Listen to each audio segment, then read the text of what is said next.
بسم اللہ الرحمن الرحیم۔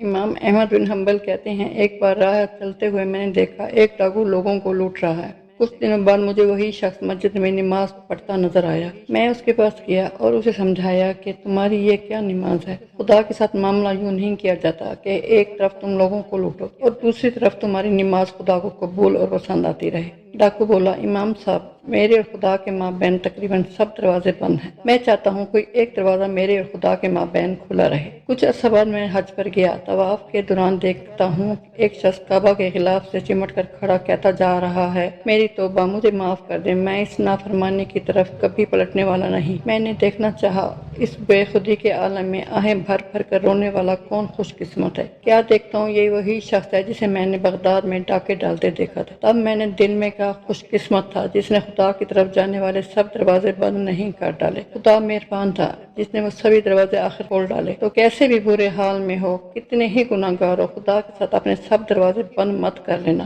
جتنے دروازے کھلے رکھ سکتے ہو انہیں کھلے رکھنے کے لیے شیطان کے مقابلے پر مسلسل زور مارتے رہنا اور کبھی ہار مت ماننا۔ کوئی ایک بھی دروازہ یہاں کھلا مل گیا تو کچھ بعید نہیں وہ سب دروازے ہی کھل جائے جن کے بارے میں تمہیں کبھی آس نہ تھی کہ خدا کی جانب سفر میں ان سب خوبصورت راہوں سے تمہارا کبھی گزر ہوگا۔ کہہ دو کہ اے میرے بندو جنہوں نے اپنی جانوں پر زیادتی کر لی ہے، خدا کی رحمت سے نا امید نہ ہونا۔ خدا تو سب گناہوں کو بخش دیتا ہے اور وہ تو بخشنے والا مہربان ہے۔ رجوع کر لو اپنے پروردگار سے اس سے پہلے کہ تم پر عذاب آ واقع ہو۔